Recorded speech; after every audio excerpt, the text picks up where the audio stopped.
see that or not. But welcome to episode 40 of the Datsun resto mod. So episode 40 is all about, I reworked the torsion bar crossmember into the transmission crossmember. I've reworked that a little bit, getting that ready for a future 5-speed. And then I take the bed off and I do the 3-link crossmember. And I also show some more of the reverse lights, how I end up figuring that out. And it's basically the start of just the torsion bar the coil-over shock crossmember installation. And I think that's it pretty much. As you can see, I just finished my test drive with my new coilovers with no springs, just the shocks, and it drives way better, and some other upgrades. And you can obviously see a future episode, you'll see my bumperettes and my first temporary license plate. I got another new license plate. It is licensed now, by the way. So I just got another license plate, but that's a long story. Anyways, like, subscribe, comment down below if you want to see more. Just ordered another alternator, trying to get rid of that noise. Still got that weird noise after every 20 minutes. So I took the alternator belt off and it's finally quiet. But I think it's actually the water pump making the noise, I don't know. But anyways, got another alternator coming. Oh, and I think there's also more on the steering. I'm still collecting parts for the 260 rack upgrade. So that's coming soon. So yep, like, subscribe, see more. I'll see if I can post another video of driving around. Alright, I just totally reworked my transmission crossmember that used to be a torsion bar crossmember. You can see I raised the mounts 1 inch. I ground down some of this ugly stuff, and I converted the original bracket to a bolt-on. I had it welded on. So this basically converts the transmission mount to the newer style where it bolts from the bottom instead of from the sides. So this is probably still wet, but I also plated the ends. Looks a lot better. So my problem was the transmission shifter was actually hitting the body. The transmission was mounted like an inch too low. I don't know what happened, but it happened. So I had to raise the transmission up an inch, so the shifter was in the original position.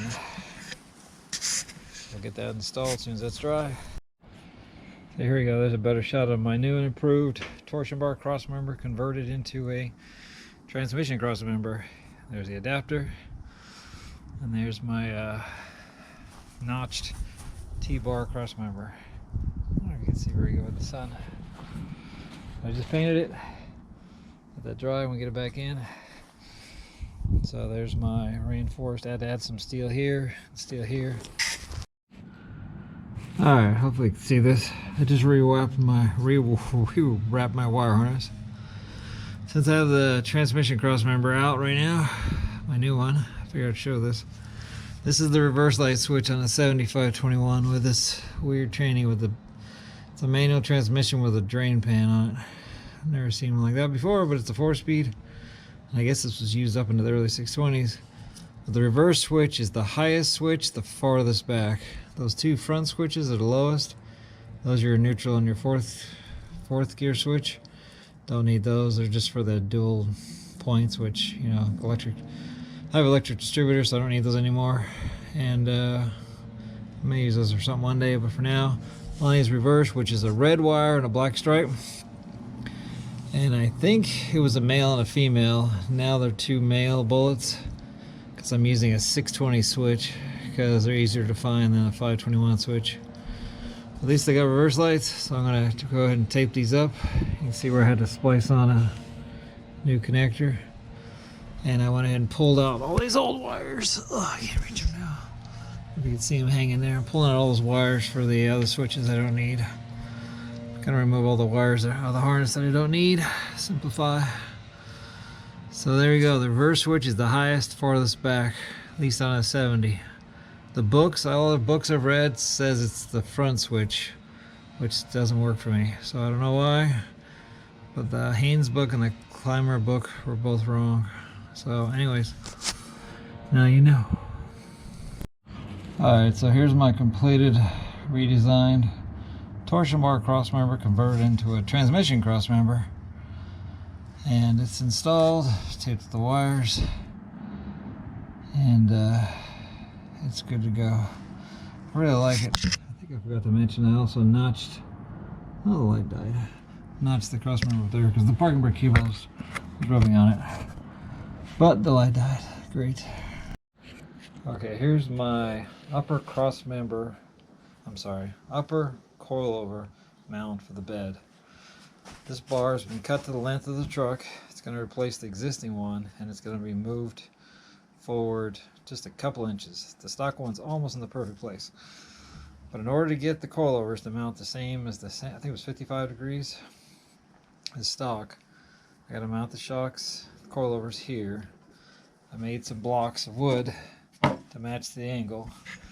So now I'm thinking I made a steel plate out of some whatever 3/16 that mounts the coilover tops. Remember, these are for 300ZX, so I got to make a 300ZX style mount in the back of a 521. So this piece of plate is needs to be connected to this tube.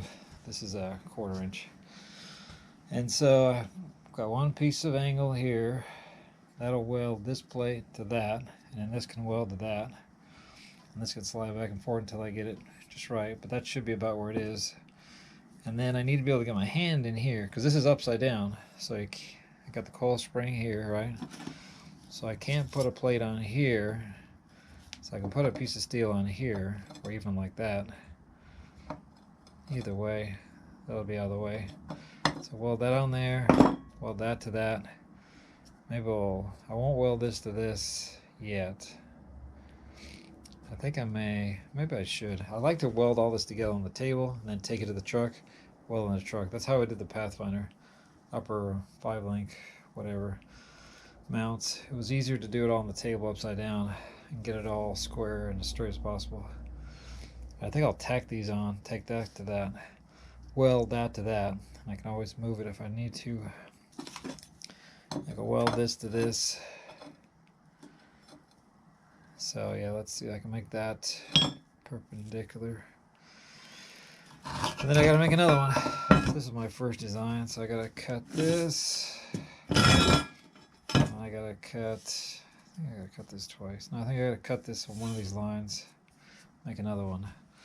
So let's make 2 of these, weld these together, and then I'll be ready to take the bed off, I think. Alright, here's my cross member. I just welded on. I don't feel the heat still. Some flat stock on an angle here. So I made a jig on the table. So I raised up the tube 1/2 inch. This bracket was bigger because of that. These are mounted at 35 degrees, which is 55 degrees this way, because that's where I want the shocks to be. So those are the coilover mounts for a 306 strut. Got the left side, the right side. Remember, this is upside down. This is the left hand side. So I've got that welded to that at 55 degrees. I made some little blocks of wood to hold it in there. And hopefully I can take the bed off, cut out the existing tube, and put this one in slightly back, like 1 inch back, 2 inches back. And I gotta figure out how to reinforce it. Should be able to get my hands in and get to the nuts. Here's what the top of the coilover looks like. So yeah, this is my jig. I made sure that this is 90 degrees. So I made sure that this was 90 degrees to this. This is 90 degrees to the thing. This is 55 degrees. I just drew lines on the wood. I'm out of this. So it should be good to go. I think it's easier to make a cross member on a bench than it is in the truck, because trying to get all these angles just right. Hopefully I got this where this will work. I did this before on the Pathfinder when I did a rear 3-link long arm. I made a cross member. So the alternator is only putting out 12.6, maybe 12.7 when I rev it up. But if I put the headlights on, well, it's still 12.7 right now. Better, we'll just put the headlights on, it drops down to 12.4. So the alternator stopped working. So got 2 other ones here. This is from the L20 engine. It's got more fins, so it must be bigger amperes maybe. That's a 74. This is just a spare that came with the truck. The bearings are a little noisy. Why is it in the table? Seems a little grumbly. I don't know if I want to bother putting these in, if I should just buy a D21 or something. D22 alternator. Anyways, I don't know. I think I'll put them in just to see and make sure it's my regulator is not the problem. I don't want to bypass anyways. Alright, here it is, the 260 280Z manual rack and pinion from a Datsun S30. So I had to cut these original clamps. I think they're original. One boot had a rip, one boot didn't, amazingly. I had a hard time getting it off. I had to destroy one. I don't think these things have ever been apart. I don't know, or at least not for a long time. The weird thing is I didn't see anything. I've seen some people rebuild these, but I've never seen anybody mention this inner joint is welded. Is that normal? Is that how they're built? Because I know you like, these are really weird, unlike conventional where the shaft is female.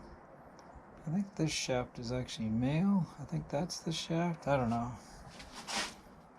Gotta try to take this apart. But see, this one is left hand thread and this one is right hand thread. So this is the left side of the car.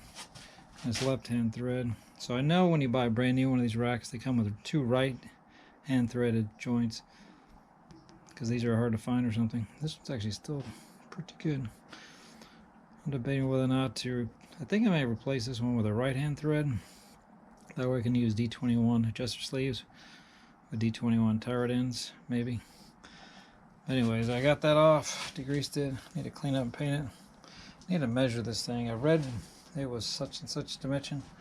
I need to verify what I read online. That's why I bought this, because it's way skinnier than the Miata rack. Where's the tape measure? Let's see what it is. Okay. Oh, it's under 17 inches, whatever that is. There's my one that has metric. Gotta find my metric tape. Okay, I found my metric tape measure. 60. Well, from pivot point to pivot point, it's hard to say where to measure. Around 25 inches. 25 inches, I'd say. Pivot point, maybe less than that. But the housing is what determines the limit, the travel. So how big is the housing? That's your bump stop right there. So 17, 30, 430 millimeters, let's say. Now I need to go look at what the other one was. 430. Remember that number and whatever the other number was. I gotta figure out the shaft spline. I have a funny feeling this is the same as a Pathfinder D21. It looks the same to the eye, but I've got tons of old, oh man, they throw real old hard body stuff. I need to see if I have something. I know Mazda was a weird size here. Alright, so here we go. Here's an R50 redirection box that I was originally going to use. So I think that's from the R50. And I think that was from the Miata, and I was trying to bridge the two together. I think. This bottom piece definitely fits an R50. Both sides. Does that fit a Datsun? Oh yes, thank you Nissan. So that's like from a 2000 Pathfinder R50. This is like a 75. And so splines are the same, cool. So all I really need is a coupler from like probably any Nissan, like a 720, D21, D22, R50. We've got a half of one here. Is that good enough? I got this one too. This one's bigger. What the hell is this from? Is that from the Mazda? The Mazda was bigger, I think. Or is it from the, what do you call it? The Versa? I got the Versa one up here. Oh yeah, look how big that boy is. Oh, I could reach that. Is that from the Versa? I don't think I got the one from the Versa when I bought this at the junkyard. Oh, well it does fit. So, I guess it is from the Versa. I don't remember buying that. Okay, whatever. Don't need it. So all I need to know is I don't need to get a genuine Z1. Because the Z1 I think has a coupling here, and then it's like 5 feet long or something. And the truck ones, so I need to figure that out because space is a little tight here, I think. Let's go look at the truck. Can't remember what it looks like. Let's measure what this thing is, end to end. It's like 17 inches on the other one. Oh, it's like more than 19. Yeah, oh, it's way more than 19. Like 19 1/4, 490 millimeters. So it's like 2.5 inches longer. Oh yeah, this would be a good upgrade. Okay, that's that question answered. What was the question? The other question was, what does the joint look like? Oh, now I put horns in here. Oh, there they are over there. Okay, so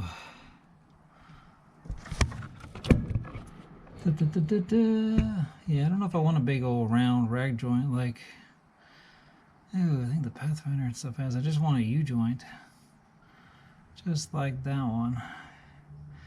Exhaust is very snug. Shoot, or even a straight one. Okay, we'll have to figure it out. Thank you. It's finally happened. I've got 4 hubcaps and 4 Datsun wheels, and I have a spare. You can barely see it down there. Decided to put the old chrome gas cap on just because that one wasn't painted yet. Still need to paint the hood, and I think I mentioned earlier, I have a Datsun emblem on this side from a 70 truck I got on eBay. Thank you, eBay. So now officially I've got all the side done. Just need to work on the back bumpers, which is optional. So yay. Finally have 4 hubcaps and 2 chrome emblems. So this side is finally matching the other side. I'm so happy. Alright, I just popped the bed off again. I think that's like the 4th time. I think it's the first time painted though. And it's got a full tank of gas. That was kind of sketchy. It barely fit. I should have pulled the truck up another couple inches. And I got stuck on my 2x4 lift. The truck is so low that I can't get the engine hoist under.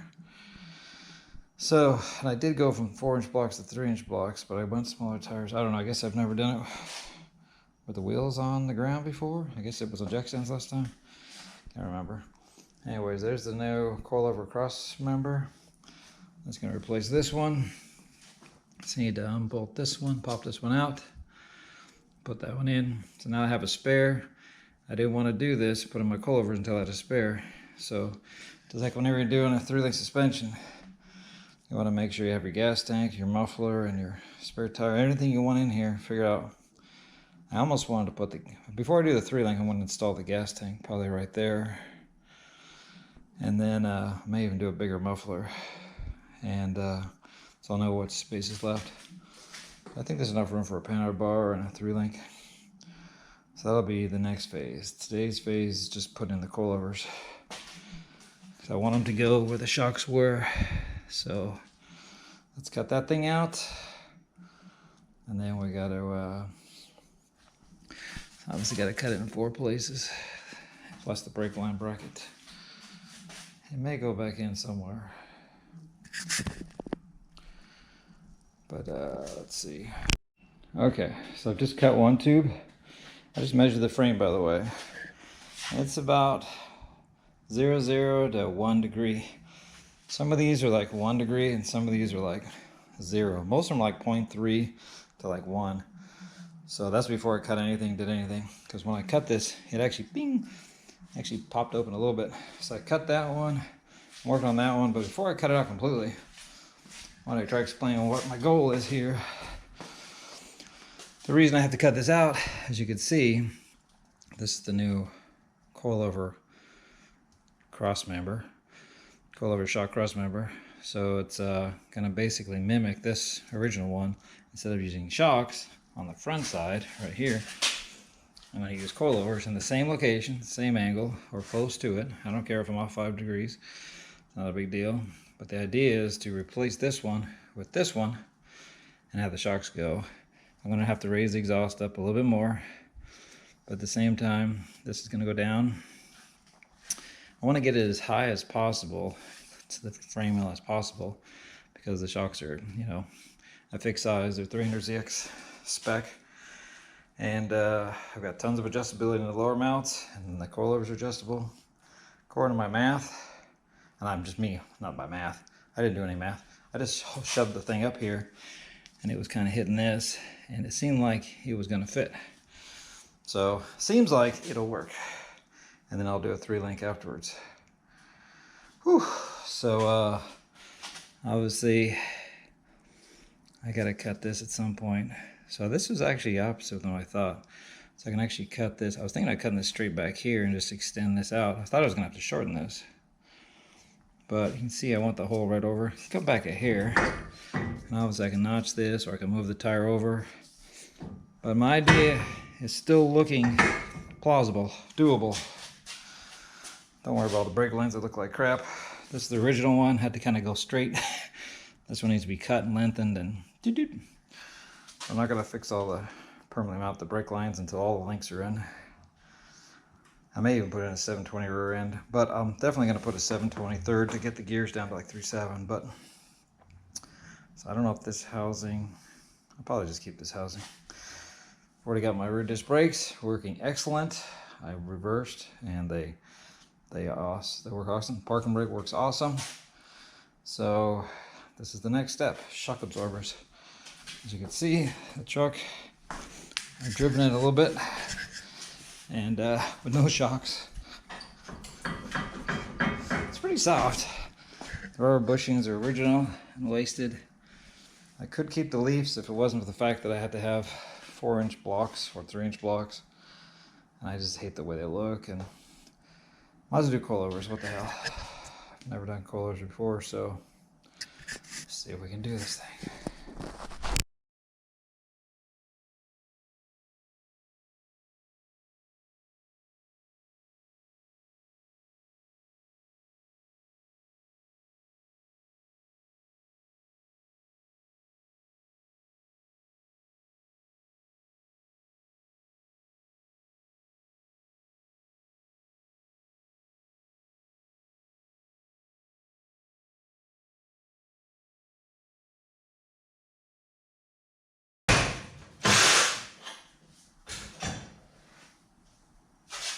So,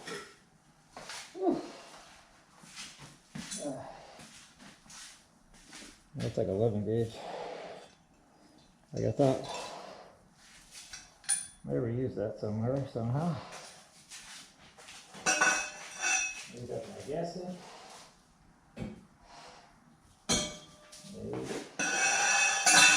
Probably not. Oh my gosh. I can't believe it's 71 degrees in February. 45 degrees the other day. Whew. Okay.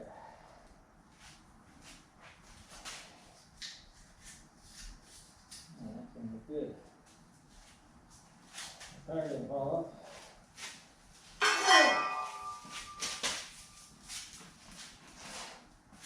The new one's a little bit thicker.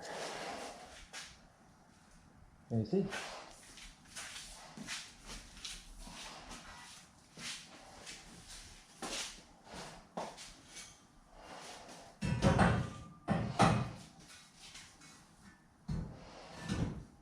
Oh my God, it actually fits.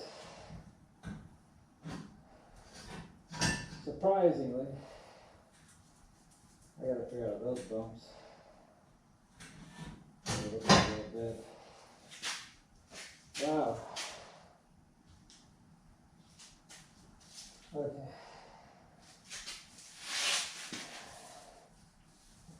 I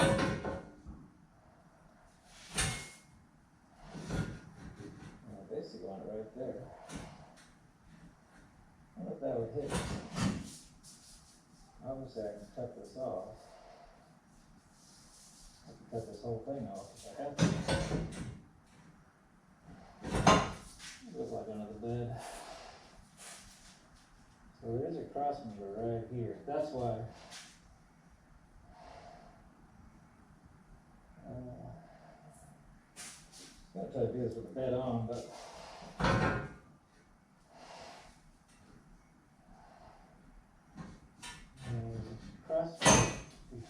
mount right here is way lower than the bed. So I may have to lower it down a little bit. Actually, like,